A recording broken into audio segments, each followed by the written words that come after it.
Good to go. All right. Awesome. Well, thank you everyone for being here.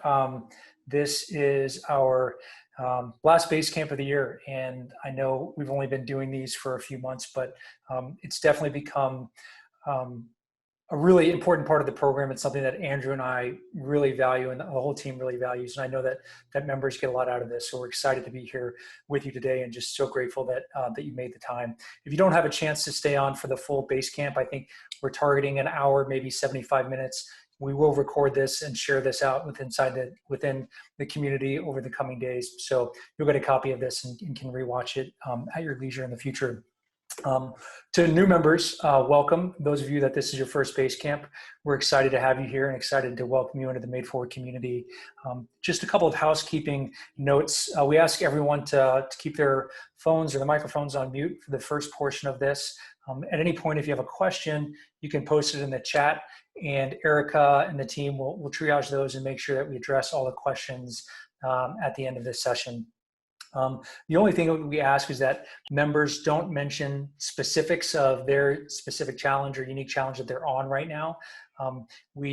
Because we have members across the full program, we try to retain an element of surprise for members that may have yet to experience the month that you're in. So in your questions, we just ask that you not mention specifics of your challenge, and we'll try to refrain from doing so as well.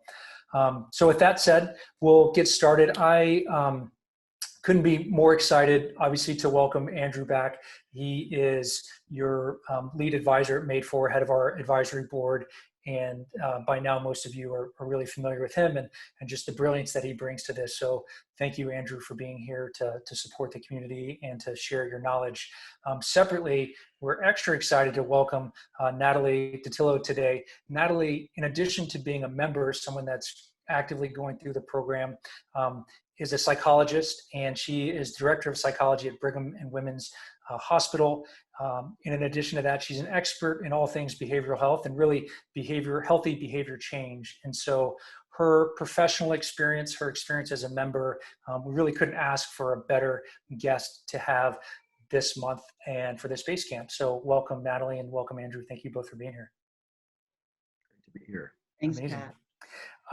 So, one of the benefits of my job, one of the many benefits, but one of my favorite things that I get to do is to spend time talking with experts, and really experts from different disciplines. And so we've got Andrew, obviously, who all of you know is an expert in brain science and all things brain related, one of the leading experts in the field of neuroplasticity and how we can engage in natural protocols to get the most out of our system. And so Andrew and Natalie and I had a chance to sit down and talk about this Basecamp. Natalie really being this expert in psychology and what does it mean for how we think about our behaviors and the mindsets and the expectations that we bring to those behaviors. And it was really cool to be able to sit down with both of them and see where do these two worlds overlap, where do they intersect, and where do they intersect as it relates to the topic at hand today, which is this idea of, or this topic of stress, self-care, holidays, and the season that we find ourselves in right now. I think first and foremost, we want this to be interesting and relevant to you, but I think even more so than that, we want to help set you up to build momentum going into the end of 2021 or the end of 2020, so that you enter 21 feeling your best, and that you have some actionable things to take away from our time together today. Because if there's anything that we talk about or preach about at Madefor, it's that the real benefits come through action. So by the end of this, you should have some concrete things to take away from and to put into action. And if you don't, make sure you raise your hand, ask a question, and we'll make sure that you get that. So with that said, maybe I'll start with you, Natalie. Just check in. How are you doing? Good. I'm in my kitchen because I get the best signal here, but the lighting is like a spotlight. so I'm well lit. That's how I am. Thank you. All right. Thank you for asking. Cool. Well lit. I like it. One of the things that you touched on during our conversation last week that I thought was really interesting. First, I asked how you were doing. You said, I'm tired. And I was like, oh, a long day. And you're like, no, it's been a long year. I am physically, emotionally, cognitively, I'm just spent and I'm feeling tired. And that led to a conversation around expectations and the roles that expectations play in how we feel. And I'd love to maybe start the conversation there and hear what you have to say about that. No, absolutely. I think expectations play a pivotal role in our experience. So the psychology of expectation is really interesting. It plays a big role in what I do in the clinical treatments that I provide and in the work that I do, just, you know, in conversations with people. And I just want to say, I'm so happy to be here. This is so exciting for me. I love this community. I love being part of this community. I love what this community stands for. And I do want this to be so useful. I want this our time to be really well spent. So please ask questions, because that just makes the conversation all that more interesting, rich, and helpful. But yes, expectation play a really critical role in motivation, our success, sense of happiness, and it's a powerful psychological tool. It's kind of like what is expectation? Like, how do we define that? And you guys might have a definition, you might have an idea in your head about what role expectations play in your life, either good or bad. But it's like a prediction, and we already know that our brain is a prediction-making organ, but with feeling. There's emotion in it. There's emotional investment in the idea of an expectation. So it's not just about predicting what might happen, but there's this other layer of emotional investment in an outcome. And we might call that hope. So hope is tied in with our expectation of how we would want for things to go. The problem is that when things don't go, we feel that. We experience disappointment, disillusionment, sadness. And I think we've had a lot of hopes dashed this year. We've had plans canceled. And I think this relates to the conversation around the holidays and what we can expect, rounding out this year and entering 2021, like you said. We even have this phrase, like, get your hopes up, like, don't get your hopes up, that sort of thing, so that you won't be disappointed and you won't have your hopes dashed. But I want to underscore the importance of expectation in our motivation to do things and to make change. And human motivation is driven by the expectation that the effort that I put into anything is going to pay off. And so this really relates to even the Madefor challenges and, what those are asking us to do, and our expectations of success and our belief in our ability to make change. And I would even say that our expectations are a better predictor of our success than our effort. And don't get me wrong, effort is important. Effort is definitely critical for making change. But our efforts will be undermined if we don't believe that they'll pay off. This is where self-doubt, this is where we limit our own belief. We call this self-efficacy in psychology. And self-efficacy is the idea that you believe in your ability to achieve the things you set out to achieve, plain and simple. And that belief is really critical to our success. It motivates us, it guides us, it sets us up for reward, and it's the reward that keeps us going. It's interesting, Natalie, that as we're entering into this time of year, right, that there's structural stress to the end of the year, stress that always exists with the end of the year, right? So we have holidays, there's probably going to be more time with family members, there's going to be end of the year business things or projects that we have to wrap up. There is the rumination that maybe sometimes follow as looking back retroactively on the past year and saying, did I achieve all that I wanted to achieve, or am I where I need to be? And we put a lot of pressure on ourselves. On top of that, we have the seasons are changing, the days are getting, or the sunlight is getting less, our days are getting shorter, it's colder, we're stuck inside more, we're not able to get outdoors. And so we're entering into just a pressurized time of year, right, naturally. And then on top of that, we have this year we have COVID, we have the uncertainty in the economy, we have all of these other things, and everyone has unique stresses that are uniquely relevant to them, and unique challenges they're facing. But it's almost this year is an exceptional year in that in some ways the stresses are maybe doubled or they're amplified in some way. And so I could imagine how expectations how our expectations might play a role in almost adding even more stress or placing more demands upon us. And that increase in demand starts to outweigh what we think our capacity is to meet that demand. And as you so eloquently put in our conversation, you said, when demands exceed expectations, well, that's when you start to see real stress, and stress that can have downside consequences for you. And so I love your thoughts on that. No, I think you summarized a lot of that very nicely. Stress is what we experience when the demands of any situation outweigh our resources, psychologically speaking. And so the demands of any situation, especially around the holidays, is just like you said, it's amplified. We have the ability to really stress ourselves out by the expectations that we place on ourselves about how we think things should be, how we think things should go. And so, what are the demands? Well, the demands are the everyday things that we're being asked to do, like go to work and take care of our families and, shop for food and don't forget your mask and all of the things that are being asked of us. You amplify that during the holiday season because now you're being asked to shop for presents and wrap presents if that's what you do and that's your tradition. So it's a very concentrated dose of stress this time of year, mostly because the demands go way up and our resources go way down. So we don't have more time. We don't have more money. We don't have more energy. We are spent, legit. I don't think it's just me. I'm looking at all the healthcare workers in the room.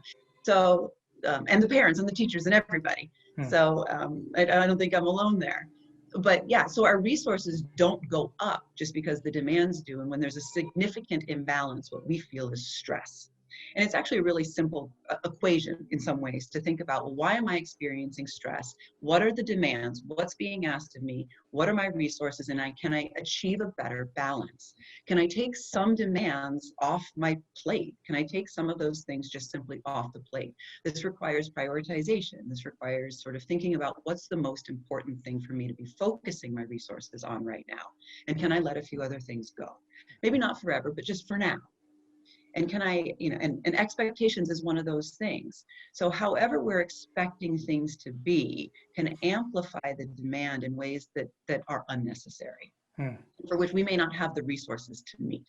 So, if the expectation is that, everybody's going to have to get together and everybody's going to have a really good time and everybody should be just really happy this time of year because that's what this time of year is all about, and you're not feeling that's going to create this disconnect and has the potential to really amplify feelings of sadness and disconnection and loneliness and isolation that we've kind of been feeling all year anyway. So this is just a time of year for us to be paying special attention to things that are most important and putting our resources towards that.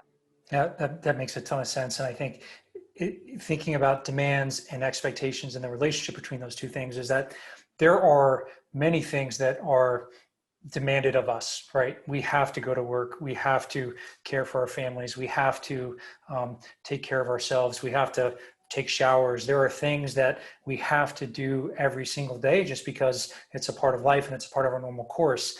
But then, and so there's a fixed set of demands, maybe some of which you can't control that you have to do. But then when you think about this idea of the expectations that you place upon yourself, in some ways, well, I think the interesting thing as you're talking about is this idea that expectations are things that we control. Like we have our hand on that throttle and we can ramp those expectations up if we need to activate ourselves or incentivize ourselves to do something to get into action. But we can also pull them down when the demands placed upon us are so great that adding even more to the demand side of the equation via expectations makes us feel incapable of achieving what we need to achieve. And so I just think it's a really subtle thing, but I think it's an important thing. Again, like with most things we talk about at Madefor, it's this idea of you have agency, you have more control than you think that you do.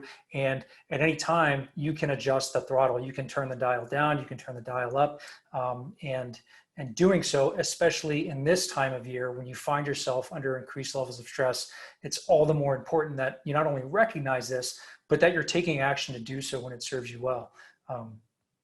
So I think you make a really excellent point that some of this is under our control because it's our perception of things. There are real demands, and then there are perceived demands. mm-hmm. There are real resources that we have, real and tangible, and then there are perceived resources, and those might be the other things that we can bring to the table, whether this is actual support that we can leverage, or this is us sort of changing our own mindset about the situation. And that actually frees up some resources that we can then apply to whatever real tasks and real demands that are being asked of us.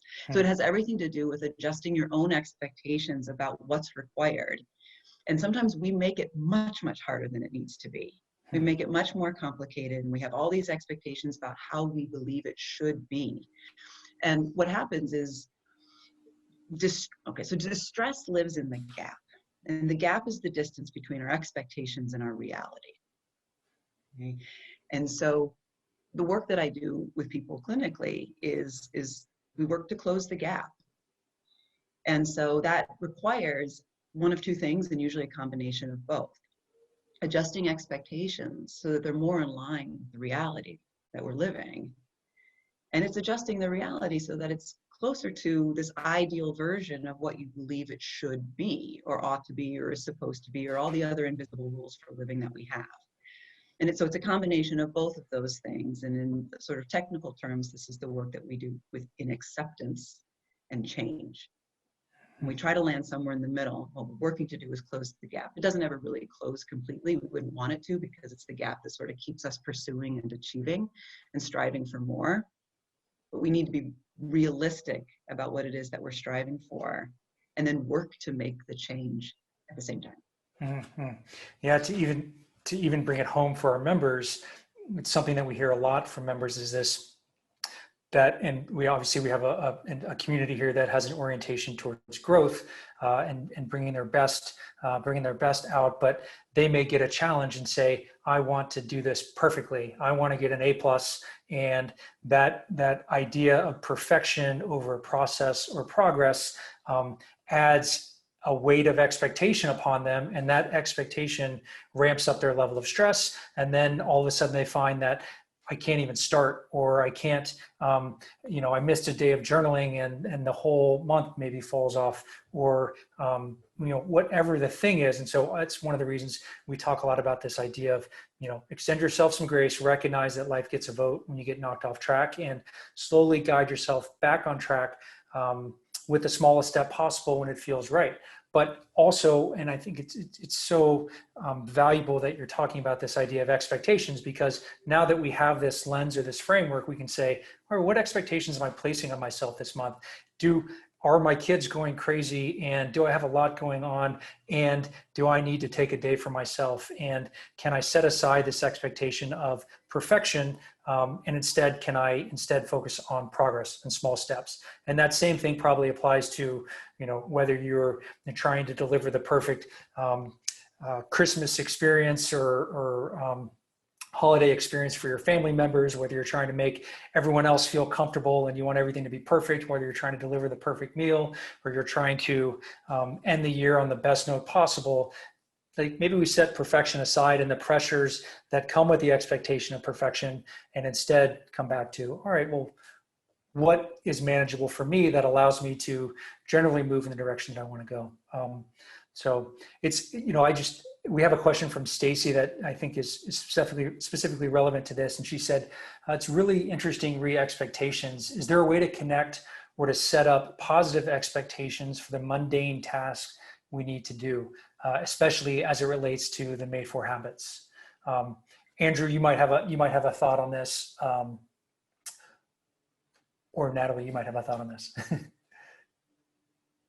Well, I'm listening with great interest to what Natalie's been saying. I mean, I think expectations through the lens of neuroscience are all about, I always default to this because I feel like it's the framework I trust, is that, the brain, unless it's something reflexive that we already know how to do, we're always assessing duration, path, and outcome. How long is something going to take? Is the route that I'm going to take to do it the right one or the wrong one? We're always asking that. And what's going to happen if I do this or don't do this? And talking about having enough resources, or to me, often that will boil down to some neurochemical type things like dopamine, and when this molecule we talked about with Madefor groupings before here is, when we have a lot of this molecule circulating and available to us, we feel like anything's possible, sometimes to the extent that we make bad decisions. But under normal conditions, the ability to tap into the sense of reward is what gives us that sense that we're on the right path. And I think of path as expectation. Just as what I hope is a relevant tangent, if we take the opposite for a second and just think about like what a bad mood is. A bad mood can be one of sadness and lethargy, where we don't expect anything to work out. And it's just, we just think outcome is going to be bad. And then there's bad moods of anxiety, where we don't know what's going to happen. So it's not that we're sure. In one case, we're sure it's going to be bad. In the other case, we're unsure about everything.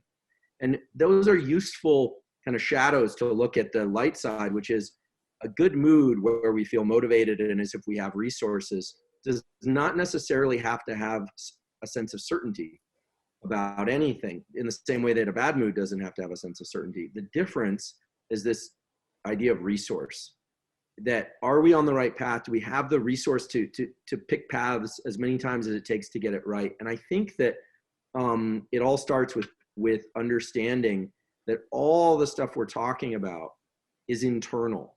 I think for me, one of the great anchor points of psychology and neuroscience that can really make a difference in people's lives immediately is when they realize that the beautiful tree, the presence of relatives, as weird as it may seem, like none of that actually, we don't ingest those things, or the food we eat, it tastes delicious. But in the end, the whole process is internal. So how we frame things is everything. And I'm just restating what Natalie already said. Our expectations and our framing is really everything. So how do you make that adjustment? You don't want to get out of touch with reality. You don't want to say, oh, the didn't get a tree this year and you love tree, you having a Christmas tree. That's a legitimate disappointment. But where can you create small bits of good? The small wins notion seems very relevant here in terms of mundane tasks and making them feel less mundane. Where can you create some small wins in those?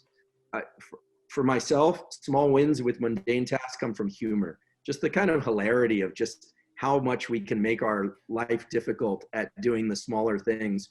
And I am very guilty of this from morning until sleep. Of the small things are made so much more difficult by my own internal process. And sometimes the only thing that can rescue that for me is just laughing at how ridiculous I can be sometimes about creating these mountains in my mind that are really just internal. So I think it starts with realizing that it's internal and that we control those switches. And it's not about divorcing our mind from reality. It's actually about getting more in touch with reality. That realizing that my mindset is completely ridiculous because I make, and in kind of a funny and amusing way. And humor is a very strong pulse for dopamine. Novelty, humor, anything that's novel will create a sense that, oh, whoa, maybe I have the resources. Suddenly I have energy. Where did that come from? Well, that's dopamine in action. So kind of threw out a bunch of things there, but I think making the mundane less mundane oftentimes is about reflecting on the self, and certainly not punishing oneself, but being in the appropriate stance of lightness. And sometimes that can only come from laughing at ourselves a little bit. What a challenge human beings, all of us, make life for ourselves. That's it.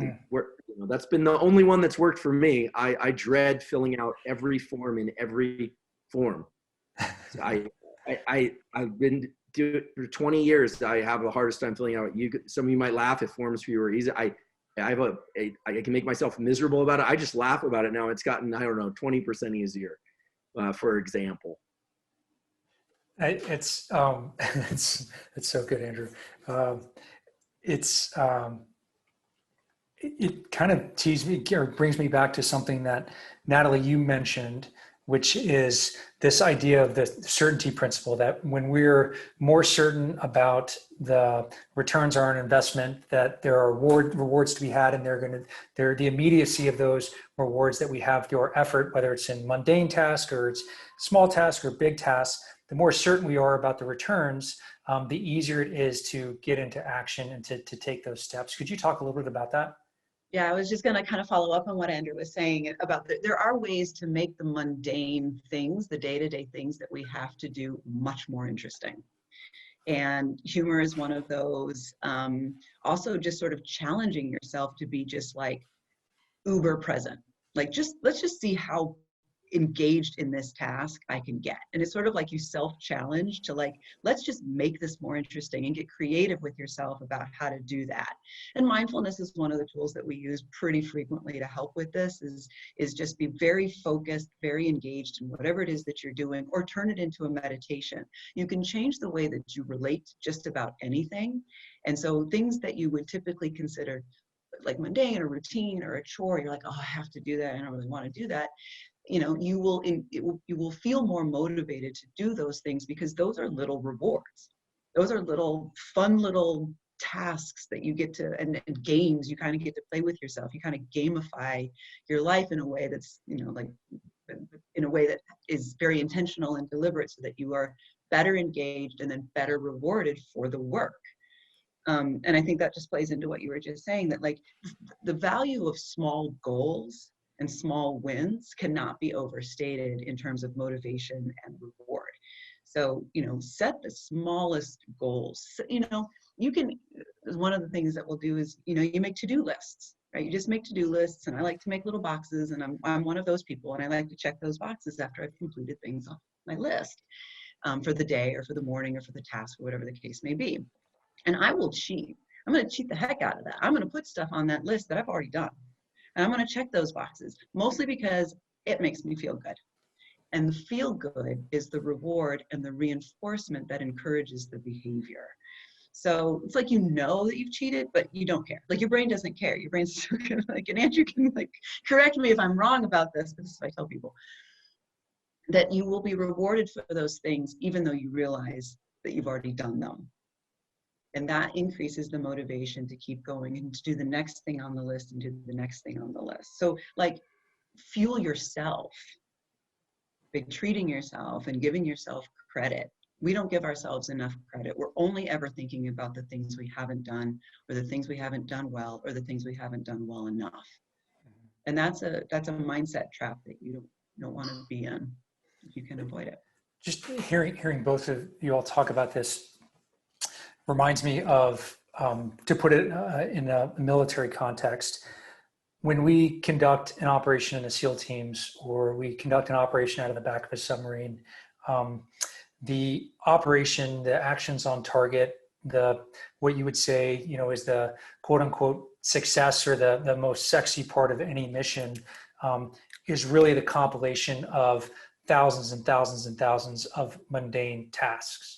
Right? It's not, we don't show up to the target or show up for an operation and rise to the occasion. Rather, we're compelled through our inertia that we've created through these mundane tasks to be successful on an operation. And so where I like to come back, and obviously I don't have the benefit of, of SEAL operations anymore to incentivize my behaviors, but what I do have is an intention. I do have something larger that drives me. And now when I'm engaged in mundane tasks, and everyone here has experienced the hydration challenge or is going through the hydration challenge, when I go through the hydration challenge and I'm moving a bead or I'm writing in my journal, I can map that effort back to my mission. And my mission right now is a larger intention that I have defined, that matters to me, that is important, that I take meaningful steps towards. And I recognize that realizing that intention isn't going to come overnight. It's not going to come through any one mundane step. Rather, it's going to come through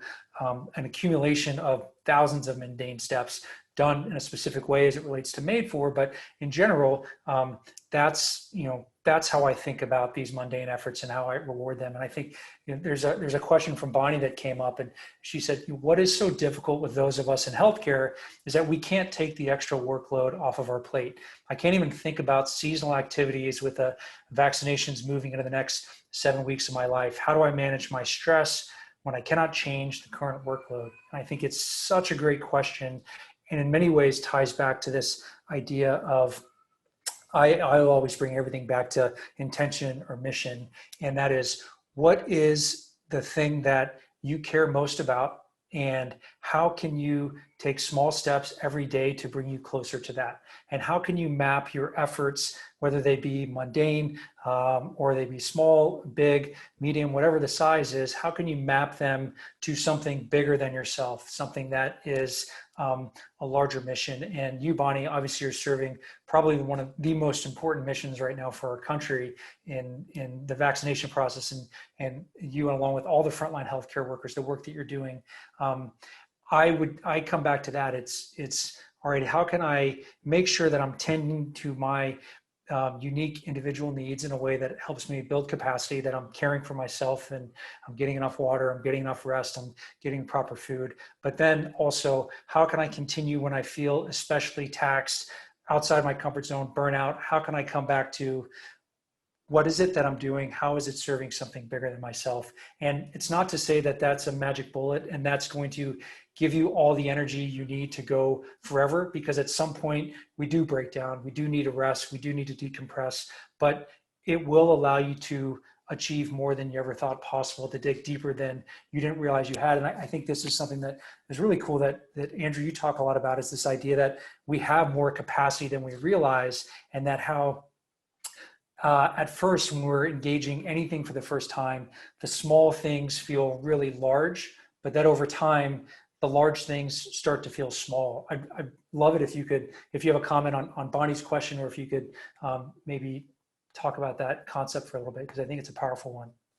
Yeah, the visual that comes to mind is, at the beginning, it's like a staircase, and at the beginning, the steps are really far apart. So these are huge steps. And then over time, those steps get smaller and you can ascend quicker and quicker.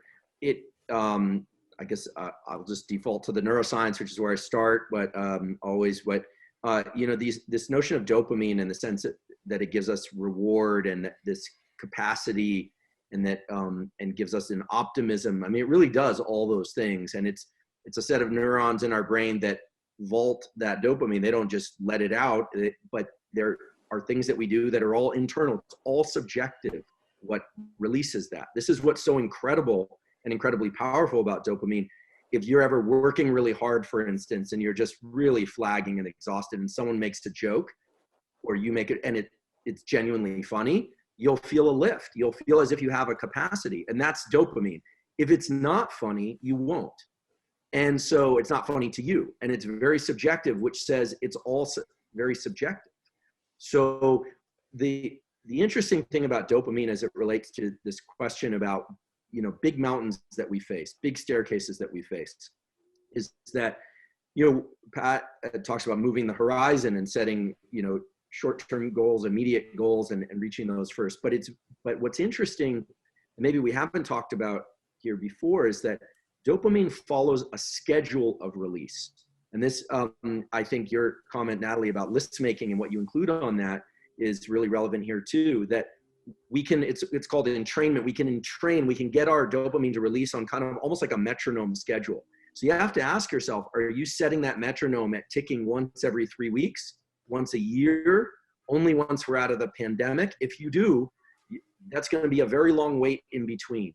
The good news is that we can all train ourselves. It takes some practice. This is kind of one of the fundamental things that's baked into the Madefor process in every month, is that you're learning how to set a schedule where you almost start to expect rewards, but in a good way, that it's such that they're tacked to your immediate behaviors. Like hydration month, you're learning to tack reward to something that you control completely, and that's very short scale.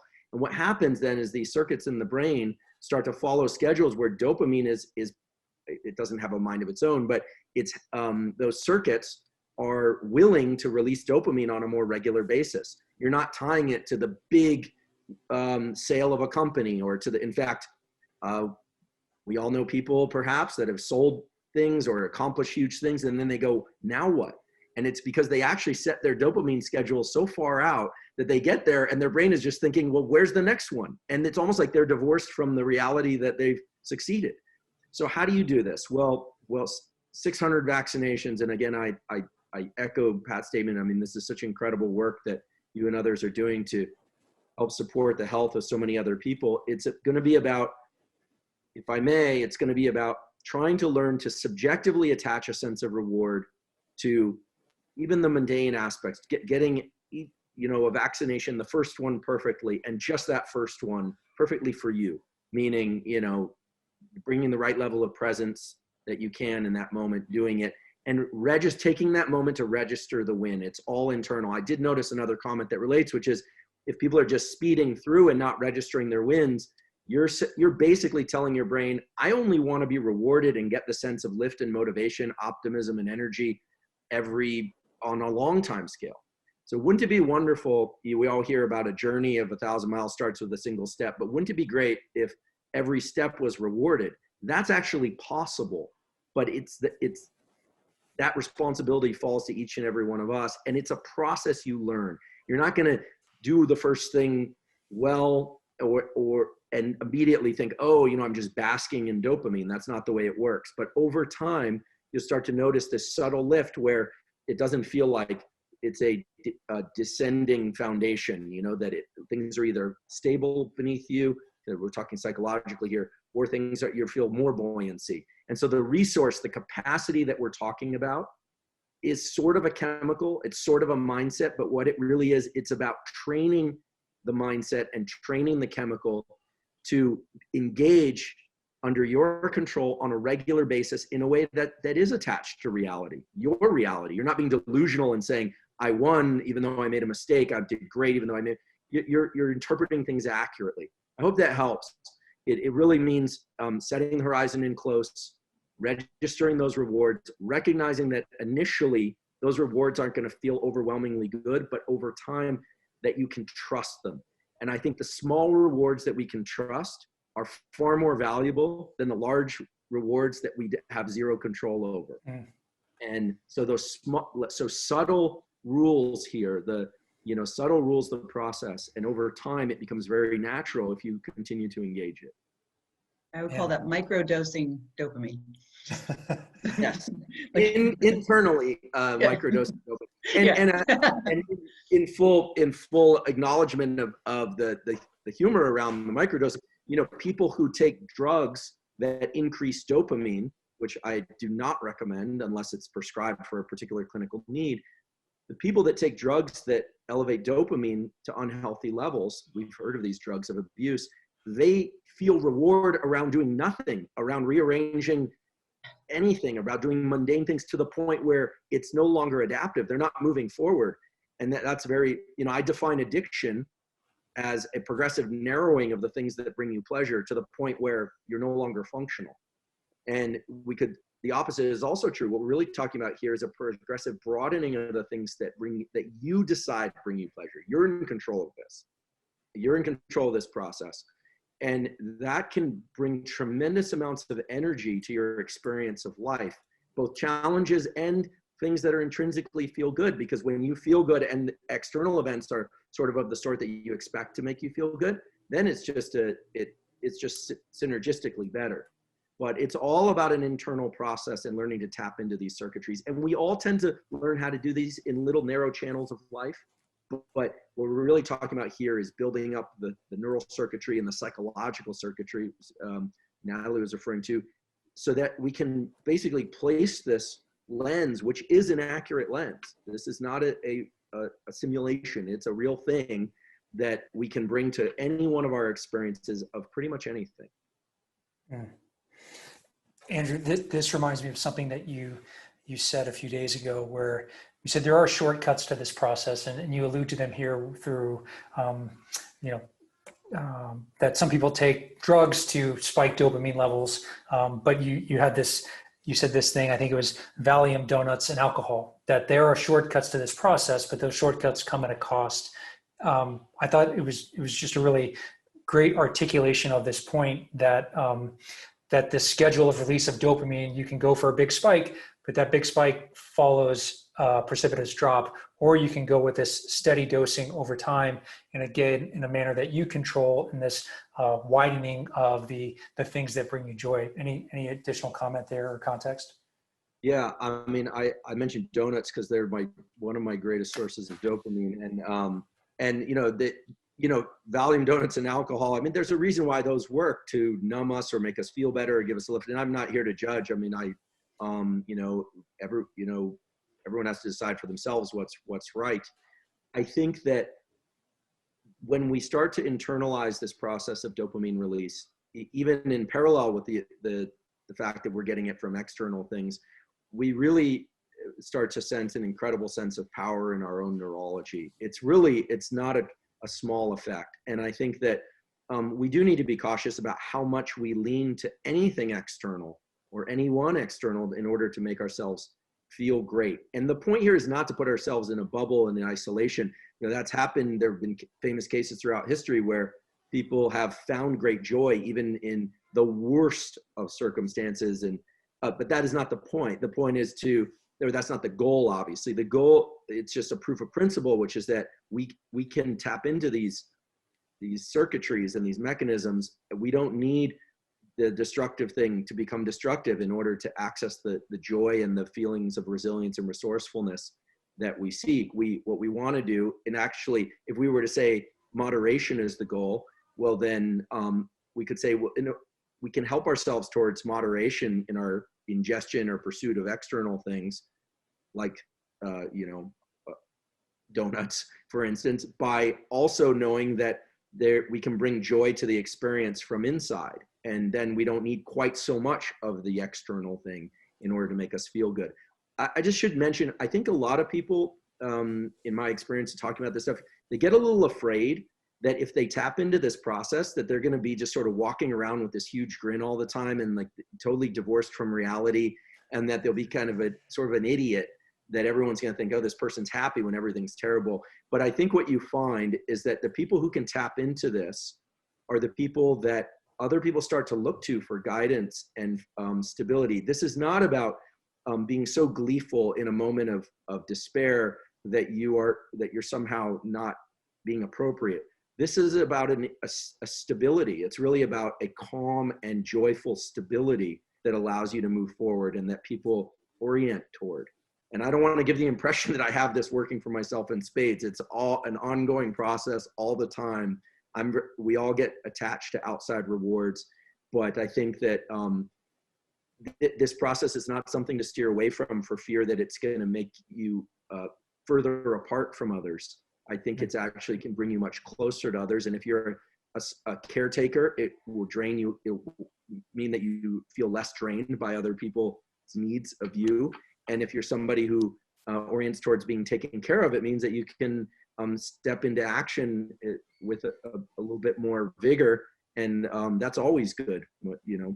As Pat used to say, the teammate self orientation of your SEAL team community is a beautiful one, and I think it's one that all of us are trying to get toward, but we all fall at different places on that spectrum. Mm-hmm. Thank you for that. That's really good. Natalie, this next question's for you, and it maps to something we were talking about around activation levels, that everyone has unique activation levels. To Andrew's talking about the stream of dopamine and controlling the schedule release of dopamine, but sometimes people have challenges or hangups with just taking that first step. And this question from Leslie kind of ties to that point. She says, I keep waiting for inspiration to start things like some of the challenges, but it sounds like I just need to start, and that's the only expectation I should have. How do I just start if I feel upset at myself for being behind? This plays, I think, to expectations, to activation levels, but I'd love your thoughts on that.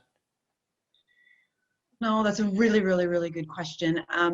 Inspiration does play an important role in our motivation, and inspiration for me is that strong emotional drive that fuels us and activates us. And it's great when that happens. It's a beautiful thing when that happens. It just doesn't happen that often. And so we do end up waiting to be inspired to make change. We can create inspiration, but it's going to be inspiration with a little I, not inspiration with a big I, because that just doesn't happen all that often. The motivation to get started, I think, just comes back to things that we've already talked about, which is stop thinking about it. You're gonna think your way out of doing.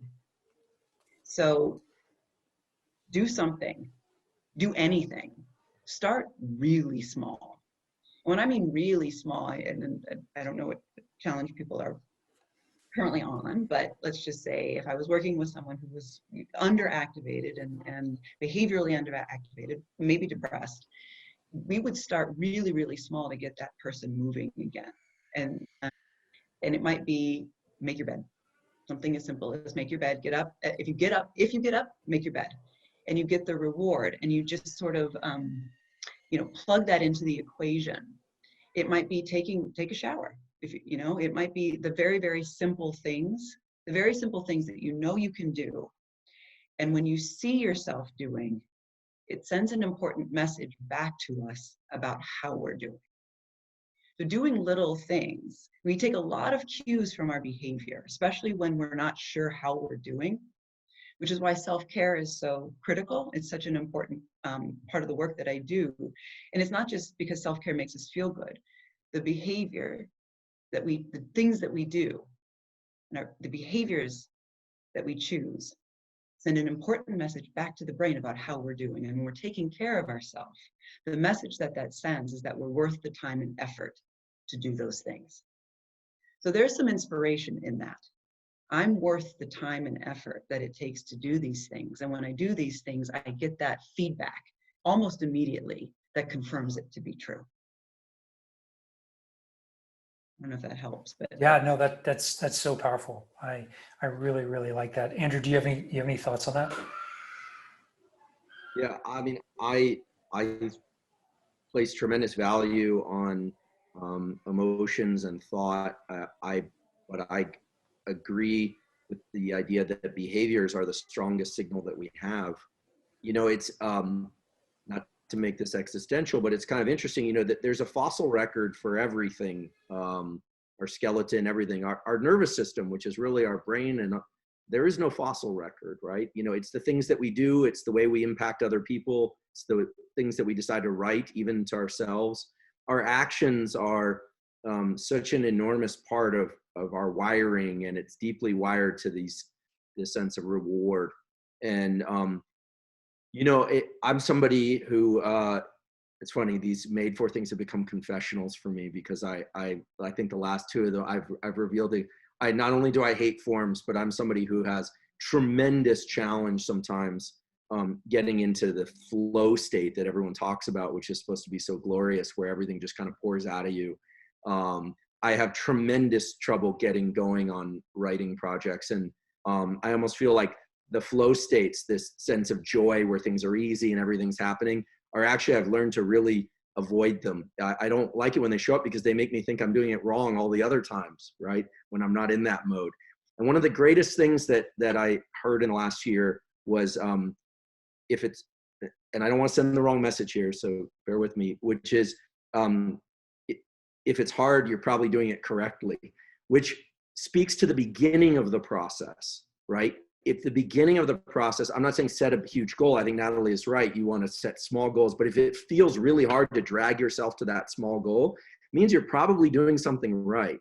That there's something that is getting engaged that's signaling this is new. And what we know is that when the nervous system feels like something is hard or new or different or surprising, it's ready for change. And so then that means that the small things you do next are going to have a big effect in changing you.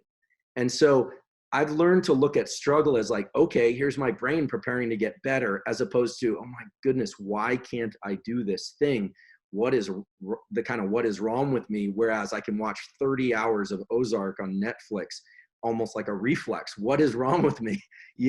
And so I think it's, first of all, that show just grabbed me. I'm not suggesting anyone go see it. It's pretty intense if that's not your thing. But what I am saying is that there's all these things that are made easy for us that feel really good. So in search of making things feel better and easier, we tend to expect it to feel good. And I think that it's just not the way we're wired. I think that, but understand that stress and fatigue and all these things, and even these conversations and the thoughtfulness around process is the brain's own cue to say, okay, what am I going to do next? And when you do something, you see that behavior, and that's your brain saying, I can go from a very stuck place to a behavior. And that signal, that reflection is very big. It has a huge effect. I'll just weave one more thing, because I noticed earlier in the margin, somebody said, do you think that sometimes we block ourselves for fear of how well we could do? And I think people get stuck for lots of reasons. They get stuck out of fear they won't do well. They get stuck out of fear they will do well. I think there's a huge range of reasons why we get stuck. But I think there are a few tried and true ways to get unstuck. Small goals, lists, understanding how these reward systems work, respecting the fact that the challenge and the strain is both real and is a signal that things are about to get rewired in the positive sense. I think there's enough out there to support those are real things that we can hang our hat on. It reminds me of fear. I was going to say that because just piggyback off of that for just a second. The fear of failure is very real, and it's not just the fear of failure; it's the fear of future anticipated failure. So it's like you do the thing well, you're successful at it, but then you have to like keep that up, and that is enough to to discourage people from even getting started. And this also ties back into the perfectionism, like how much effort needs to put into something, how much perceived effort needs to be put into something to do it well or at this level, and then sustain that. And that can be very demotivating. And so it's kind of dialing back on the expectations about like how well this needs to be done and for how long, and you just take it one step at a time. Yeah, and even Leslie, coming back to your question and to map to Natalie, something that you said around the certainty of rewards, that inspires us to action. Leslie, I would say that there's probably a lot of steps that are in your challenge or at Madefor that you might not have the certainty of reward. Like, why is this effort worth it right now? And what I would tell you is two things. One, when people get stuck at Madefor, I always direct them to go back to their original intention. You spent the time to write this, and it was something that mattered to you, was significant. And if you could realize it, it would make a meaningful difference for you and those you care most about. So come back to the intention. But then in order to, as a second step, recognize that in many ways you have placed trust in Madefor, in Andrew and our expert advisors and all the work that we've done. And so we can be the certainty that you need. If you don't have that inside yourself, outsource it to us for the time being until you start to see the rewards and the benefits that you're getting from these small steps over time. Just hit that suspend disbelief button and say, okay, they've done something here. I've given them resources. I'm giving them my time and attention. I might as well take this first step, and then we'll see how we feel. And to Natalie's point of like, just take the smallest step possible. I can promise you, we've designed this program in such a way that the rewards are there. Like, your effort is going to amount to meaningful changes and progress over time. So I hope that's helpful. You know, there is I think a great question that really dovetails into what we're talking about here. And maybe this will be the final question that we have, comes from Valerie. And Valerie asks, I've been hearing a lot about saboteurs from the standpoint of the internal self-talk that at one time was meant to protect you, but actually ends up preventing growth. How do you minimize the voices that disguise holding you back as protection? Maybe over to you, Natalie. I'm sure you have some thoughts on this. So I have a lot of thoughts about on the concept of like self-sabotage, because I actually don't think that's a thing. I don't think there's anybody who doesn't want to succeed. But I think we're talking about fear. I think it's the fear not only of failure, but the fear of success and the effort that's going to be required to sustain that over time. And so I do look at it through the lens of protection. I look at almost everything through the lens of what function does a behavior serve? And when I mean function, I mean, what is it protecting me from? And usually what we're being protected from is pain, rejection, disappointment, and all on the psychological spectrum. And so I think we hold ourselves back and we talk ourselves out of things and it's a habit. I think sometimes we just have to get out of the habit of thinking that way. And if we've had a lot of practice doing that, that's the default. That's just going to come very naturally and very easy to us to think about things in that way, unless you can catch yourself, check it, and then change it. And just practice saying things differently, even if it doesn't like feel right or even accurate. What you're doing is just allowing yourself or your brain to have another conversation. You don't have to believe it at first, but you just want to make room for the possibility that it might be true, that you might actually be able to do this. Let's just see what happens. Let's get curious about the process. Let's not, come to any conclusions about how well you're going to do or how well this is going to go. Let's just see what happens. And I really love that approach for getting people started. You don't have to know how it's going to go. You don't have to know how it's going to end. Let's just reserve that for later. And let's just see. Let's just get excited about the process and get curious. That's so powerful. I feel like, Andrew, I think I'm right here, but it just ties so well to this message that you always come back to, is that it's hard to change the mind with the mind. It's much easier to change it by getting into action. And so when we have these thoughts of rumination and we find ourselves, those voices are coming up and we're self-sabotaging and we're saying all the reasons why we can't do something, why we're not good enough, why we won't achieve the thing that we want, set those aside, get into action, take a small step in the direction that lifts you up, maybe in the direction that Madefor's laid out, or in something else that you feel helps you build capacity or feel better, and then reassess. And I think what you'll find is that those voices quiet, and they quiet quickly, and all of a sudden you've unlocked capacity that you didn't realize you had. To Andrew's point of, we all have more capacity than we can imagine or that we even think. Am I getting that right, Andrew? Yeah, absolutely. And, one thing that's been very helpful for me is that to realize, that it's very hard to suppress thoughts. It's really hard. It's probably not worth the effort to try and suppress thoughts. However, thoughts can be introduced. A thought, just like you could write out your name, or you could write out a sentence, you can introduce a positive thought. You can layer in thoughts deliberately that you would like to have, with the understanding that the background, the spontaneous stuff that might be, fear and anxiety and all that stuff can run in the background. And over time, there really is a diminishing of those other voices. You can't hold too many thoughts in mind at once. Sometimes it feels like you can. So you might as well throw some really good ones in there if you're not already having them. Seeing the good in small things, registering your behavior. I love that you brought that up, Natalie, because I just feel like if we think of ourselves as kind of verb action, thinking what verb am I being right now, as opposed to just, my name's Andrew. So like, what am I being? Am I in a mode of giving? Am I in a mode of learning? Am I reflecting? And thinking as the self as a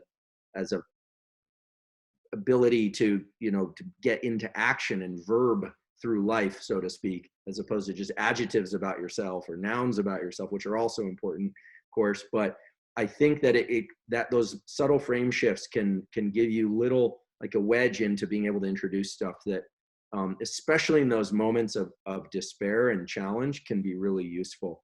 And action is where the real shift happens. That's for sure. But it's all internal, and the action part too. And we all have the capability. Amazing. I love it. Well, we'll probably use that as a way to wrap on our questions, but I want to do two things before we end. One, I'm going to come to you, Natalie, first, and then to Andrew on if you could give any members one thing that you want them to take away from our conversation today. What is the one thing? And then we'll end with an action step of what's one thing you can do to get into action. And I'll do the action step, but if you guys, Natalie, we'll start with you. What's one takeaway you'd hope members walk away from this with? Well, I have a message for the members, and I wanted to share this with you. And one of my main interests right now in my work is optimizing the behavior change methods that we know work. So the science-backed psychological methods that we know work and making them work better. And that's why I'm here at Madefor, and so I joined Madefor as a member, and why I believe so strongly in the mission of this company, because the habits that this program helps you develop are the habits that matter when it comes to preserving and protecting your mental health. These are the exact prescriptions that I write in my treatment and prevention plans. And so sometimes the effort that we put into self-improvement isn't so much about making our lives better, but preserving how good it is now.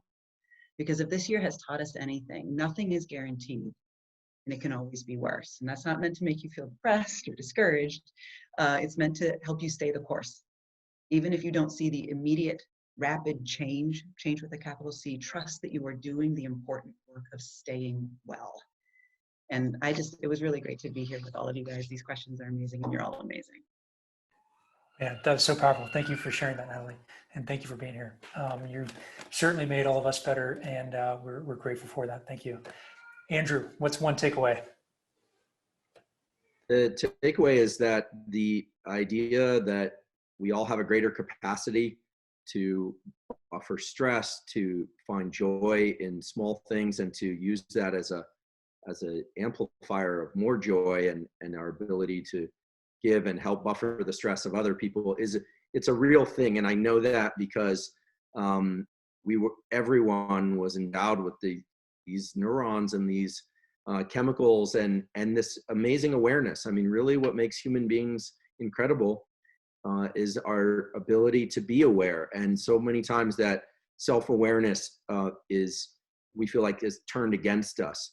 But that awareness means that we can tap into these resources. And I encourage people to look at it kind of like a creative process, kind of like drawing a picture that no one will ever see. Of course, the people will see the results. It's just to really understand that there's a huge range of space to explore this in. Some people do it through more verbal communication. Some people do it just through actions and self-support and supporting others. Other people do it purely through a kind of a feeling space. They kind of feel into things more, whatever that process looks like for you. And, I encourage you to explore it, because there's so much power there, and it all funnels back to these same basic mechanisms of how we were all designed to make ourselves show up and be better, to feel better and show up better. So it's with great comfort that I can say, we know these things exist, they're real, and the practices work, and there's a range of things that will work. And I'm grateful to everyone for the opportunity to connect, and for Madefor. And Natalie, you shared so many gems today. Thank you. I learned a lot.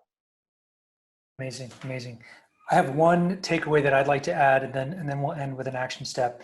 And my takeaway is this, and you'll never, this is a drum we beat a lot at Madefor, and that the friction, or when we're in times of greater stress, that stress provides greater opportunity. And so right now, we started this session talking about holiday stress and the seasonal stress and just the natural structural stress of this time of year.